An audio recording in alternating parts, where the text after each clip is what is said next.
نحمده ونصلي ونسلم على رسوله الكريم أما بعد فأعوذ بالله من الشيطان الرجيم بسم الله الرحمن الرحيم وليستعفف الذين لا يجدون نكاحا حتى يغنيهم الله من فضله والذين يبتغون الكتاب مما ملكت أيمانكم فكاتبوهم إن علمتم فيهم خيرا وآتوهم مما لله الذي آتاكم صدق الله مولانا العظيم وبلغنا رسوله النبي الكريم ونحن على ذلك لمن الشاهدين والشاكرين والحمد لله رب العالمين۔ نہایت ہی واجب الاحترام حاضرین و سامعین، آج کے درس قرآن میں سورہ نور کی آیت نمبر 33 اس کا کچھ حصہ تلاوت کیا ہے۔ سبحان اللہ۔ دعا ہے کہ اللہ تعالیٰ اپنے حبیب علیہ الصلوۃ والسلام کے صدقہ جلیلہ سے چند منٹ اس پر گفتگو کرنے کی طاقت عطا فرمائے، آمین ثم آمین۔ گزشتہ آیات میں اللہ رب العزت نے مسلمان مردوں اور مسلمان عورتوں کو اپنی حیا، ان کو اپنی عفت، ان کو اپنی عصمت کو محفوظ کرنے کے لیے متعدد احکام اللہ رب العزت نے عطا فرمائے تھے۔ سبحان اللہ۔ اور اسی ضمن میں یہ بیان فرمایا کہ چونکہ بے نکاح رہنا یا مجرد رہنا، اکیلا رہنا، اس سے انسان اپنی عفت کو، اپنی عصمت کو، اپنی حیا کو محفوظ نہیں کر سکتا، تو اس لیے اس کا حکم دیا کہ وَأَنكِحُوا الْأَيَامَ مِنكُمْ، کہ جو تم میں بے نکاح ہوں ان کا نکاح کر دو۔ یہ کل اس پر ہم نے گفتگو کی تھی کہ اللہ رب العزت نے اب ارشاد فرما رہے ہیں کہ یہ تو اس صورت میں ہے کہ نکاح کر دو کہ جب ان کے پاس اسباب میسر ہوں، وسائل میسر ہوں، وہ خوشحال ہوں۔ اب فرما رہے ہیں وَلْيَسْتَعْفِفِ الَّذِينَ، اور بچائے رکھیں، پاک دامن بنے رہیں، وَلْيَسْتَعْفِفِ الَّذِينَ، اور پاک دامن بنے رہیں، الَّذِينَ، وہ لوگ، لا یجدون نکاحا، کہ جو نہیں پاتے نکاح کے لیے کوئی موزوں رشتہ، جو نکاح کے لیے کوئی موزوں رشتہ نہیں پاتے، کوئی اسباب میسر نہیں ہوتے، تو وہ اپنے آپ کو پھر بچا کر رکھیں، اپنی پاک دامنی کی حفاظت کریں۔ سبحان اللہ۔ رشتہ نہیں مل رہا، اس وجہ سے نہیں ہو رہا، اسباب پیدا نہیں ہے، کوئی کفر میں رشتہ ہی نہیں ہے، اور خوشحالی نہیں ہے، وسائل نہیں ہے کہ یہ کر لیں اور اس کے بعد ان کو مینٹین کر سکیں، نہیں ہے، تو ان کے لیے یہ فرما دیا کہ اگر یہ بات اسی طرح ہے تو پھر تمہارے اوپر یہ لاگو پھر ہوتی ہے کہ تم پھر اپنے آپ کو بچائے رکھیں، اپنی پاک دامنی کو۔ اس کا مطلب یہ نہیں ہوگا کہ تم ایسا کرو کہ تم یہ کہو کہ میرے پاس تو اسباب میسر نہیں، وسائل میسر نہیں، اور ان کی غیر موجودگی میں تم باہر جو ہے وہ حرام زندگی کرتے پھرو، اس بہانہ کو بنا کر یہ نہ کہو کہ یہ چیز ہے۔ وَلْيَسْتَعْفِفِ الَّذِينَ، پھر اپنے آپ کو بچا کر رکھو، اپنی پاک دامنی کو۔ اور وہ لوگ لا یجدون نکاحا، کہ جو لوگ نکاح کرنے کی استطاعت نہیں ہے، جو وہ نہیں پاتے کو موضوع رشتہ اس کے لیے، تو پھر وہ اپنی پاک دامنی کو سنبھال کر رکھے۔ حَتَّى يُغْنِيَهُمُ اللَّهُ مِنْ فَضْلِهِ، یہاں تک کہ غنی کر دے انہیں اللہ رب العزت اپنے فضل سے۔ سبحان اللہ، سبحان اللہ۔ اتنی دیر تک پھر اپنے آپ کو، پاک دامنی کو پھر محفوظ کر کے رکھیں، پھر یہ نہ کریں کہ رشتہ نہیں ملتا تو اس وجہ سے وہ باہر جو ہے وہ ناجائز اپنے تعلقات کو استوار کریں، پھر اس سے اپنی پاک دامنی کو محفوظ رکھیں۔ بہت بڑی بات اللہ رب العزت نے یہ ہم جیسے لوگوں کے لیے آج اس کو واضح کیا۔ ہم اس سے بالکل لوگ پتہ ہے، مگر یہ نہیں کہ قرآن اس سے بارے کیا کہہ رہا ہے، قرآن یہ ڈیمانڈ کر رہا ہے۔ تو وَلْيَسْتَعْفِفِ الَّذِينَ، واو جو ہے یہ حرف عطف ہے، اور یہ لام جو ہے یہ امر کے لیے ہے کہ وَلْيَسْتَعْفِفِ الَّذِينَ، امر لام اور ایک لام، اس وقت چونکہ وقت نہیں بس یہ اشارہ کر لیں، لام امر ہے اور ایک لام تاکید ہوتا ہے، دونوں میں فرق ہے، مگر یہاں پر لام امر ہے۔ یستعفف یہ استعفافن سے نکلا ہے، استعفافن جس کا معنی ہوتا ہے پاک دامن، ٹھیک ہے، تو یہاں سے اسی سے یہ ہے واحد مذکر غیب۔ وَلْيَسْتَعْفِفِ الَّذِينَ، اور وہ بچائے رکھیں، الَّذِينَ وہ لوگ، کون سے وہ لوگ کہ لا یجدون نکاحً جو نہیں پاتے نکاح کرنا، یعنی نکاح کے لیے ان کے لیے اسباب نہیں پاتے، تو پھر ایسے لوگ اپنے آپ کو اپنی پاک دامنی کو بچا کے رکھیں، اتنی دیر تک بچا کر رکھیں، اتنی دیر تک حتیٰ یہاں تک کہ یغنیہم اللہ من فضلہ، کہ اللہ رب العزت جو ہے وہ اپنے فضل سے انہیں عطا فرما دے۔ سبحان اللہ، سبحان اللہ۔ یہی بات ہے کہ حضور علیہ السلام نے جو کل ارشاد اللہ حضور علیہ السلام کا بیان کیا تھا کہ یا معاشر الشباب من استطاع منکم الباء، کہ اے نوجوانوں کے گروہ، اے نوجوانوں کے گروہ، من استطاع منکم الباء جس میں نکاح کی طاقت ہے، فلیتزوج پس وہ نکاح کرے، سبحان اللہ۔ فإنه أغض للبصر وأحسن للفرج، اس لیے کہ نکاح کرنے سے کیا ہوگا کہ وہ اپنی نگاہوں کو پاک کرے گا اور اپنی شرمگاہوں کی حفاظت کرے گا، وہ نکاح۔ سبحان اللہ، بے شک۔ ومن لم يستطع، یہی آج کی بات کے ساتھ میں ریلیٹ کر رہا کہ جو نکاح نہیں کر پاتے، اللہ نے کہا کہ وہ اتنی دیر تک حتیٰ اپنے آپ کو پاک دامن رکھیں جب تک ان پر فضل اللہ کا نہ ہو جائے۔ سرکار یہ فرما رہے ومن لم يستطع، کہ جو پھر نکاح پانے کی قدرت نہیں رکھتا، اسباب نہیں ہیں، وسائل نہیں ہیں، خوشحال کر یہ روزہ رکھو۔ ماشاءاللہ۔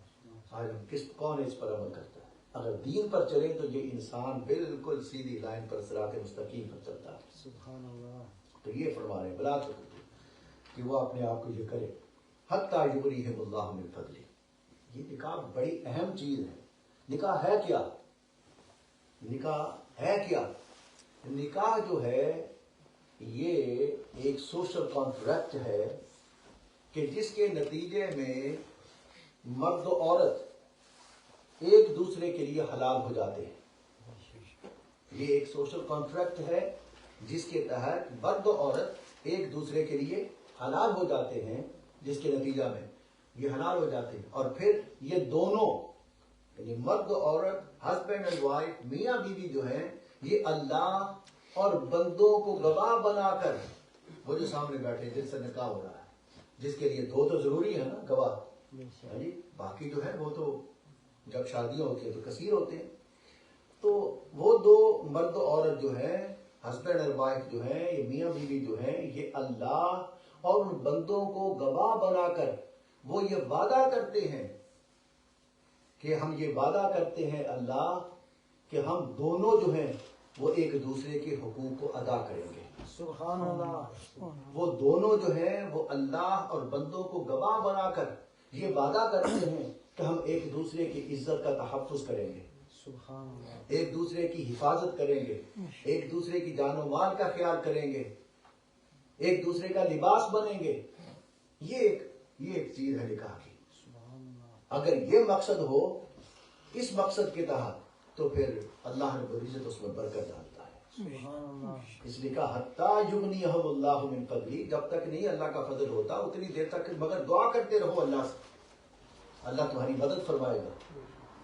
حضور علیہ السلام نے فرمایا کہ 3 آدمی ایسے ہیں کہ جن کی مدد کرنا اللہ رب العزت نے اپنے ذمہ کرم پر لیا ہے۔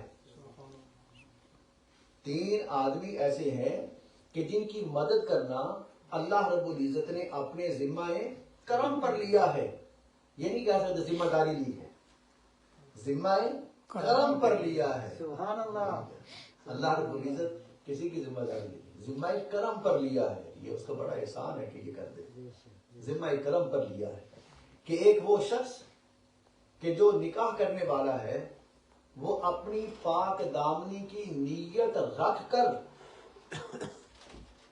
وہ دعا کرتا ہے کہ میں پاک دامن رہنا چاہتا ہوں، مولا میں اس لیے نکاح کرنا چاہتا ہوں، سبحان اللہ، تو اللہ اس کی مدد کرتا ہے۔ سبحان اللہ، اور دوسرا وہ شخص ہے کہ جو مکاتب غلام ہے اور وہ یہ دعا کرتا ہے مولا میں اپنی ادائیگی کے لیے تجھ سے نیت رکھتا ہوں کہ میں جلدی سے اپنے مال کو مکمل کر دوں، اللہ اس کی مدد فرماتا ہے سبحان تاکہ اس بندے کو غلامی سے آزادی مل جائے۔ سبحان اللہ، سبحان اور تیسرا وہ غازی ہے جو اللہ رب العزت کے راہ میں جہاد کرنے والا ہے۔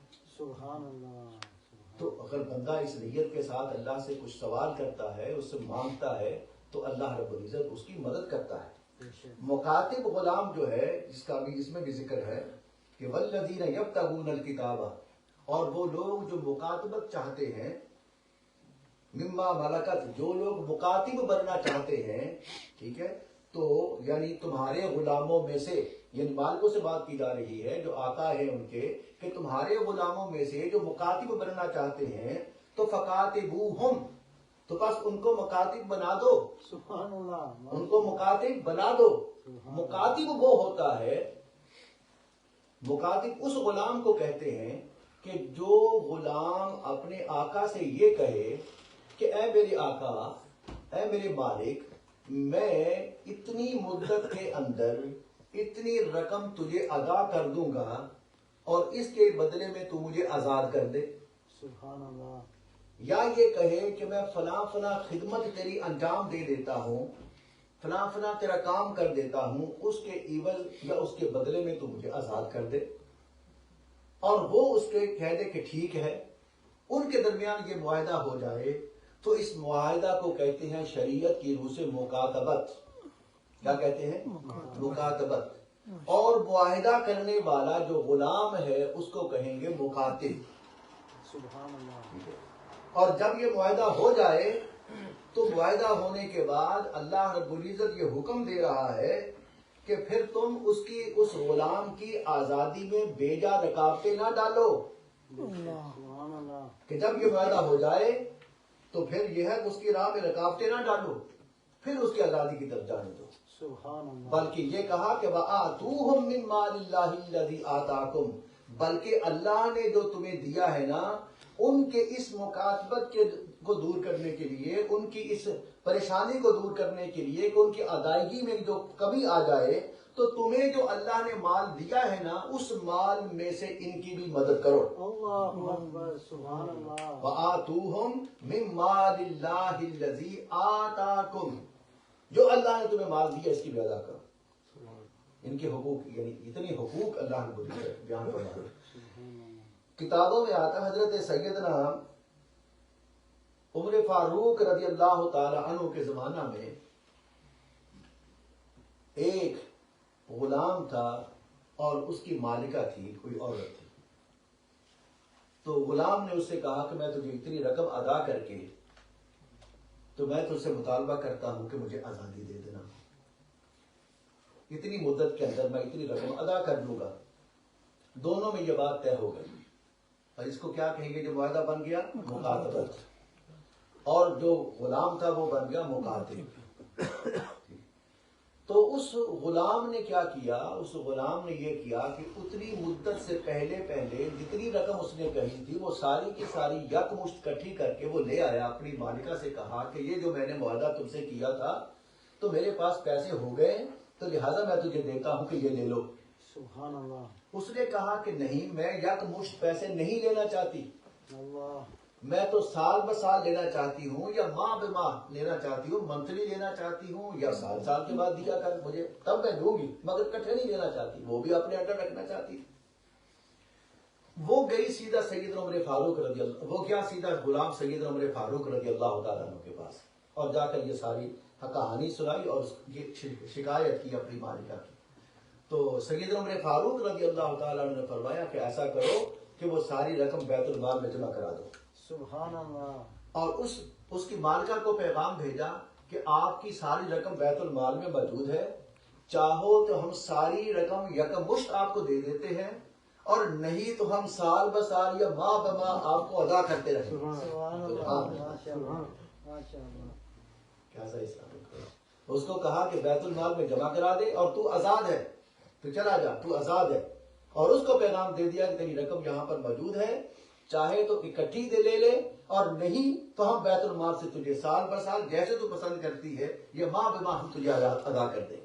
سبحان اللہ، تو یہ ہے اسلامی قانون، تو جو ایک تحفظ دیتا ہے اس کو یہ ساری ذمہ داری ادا کی۔ اللہ رب العزت بیان فرما رہے ہیں کہ اگر کوئی مکاتب بننا چاہے تمہارے غلاموں میں سے تو فکاتبوہم، ان کو بنا دو، وآتوہم فکاتب ان علمتم فیہم خیرا، اگر تم جانتے ہو، ان شرطیہ ہے، ان علمتم علم سے نکلا ہے، علم سے، اور علمتم یہ جمع مذکر حاضر ہے کہ اگر تم جانتے ہو فیہم ان غلاموں میں خیرن بلائی، تو پھر جو ہے کہ ان کو مکاتب بنا دو۔ سبحان اللہ، یعنی خیر بھلائی کیا دیکھنی ہے؟ بھلائی یہ دیکھنی ہے کہ اس کو آزادی دینے کے بعد کیا یہ غلام دوسرے لوگوں کو تنگ تو نہیں کرے گا، سبحان اللہ، اس کا اخلاق اچھا ہے، یہ بہتر ہوگا۔ اگر یہ تم پسند کرتے ہو تو پھر دیر نہ کرو ان کو آزادی دینے میں، بلکہ جو اللہ نے تمہیں دیا ہے وہ بھی تمہیں ان کو عطا کرو۔ سبحان اللہ، ماشاء اللہ، اللہ تعالیٰ اپنے حبیب کے صدقہ توفیق عطا فرمائے۔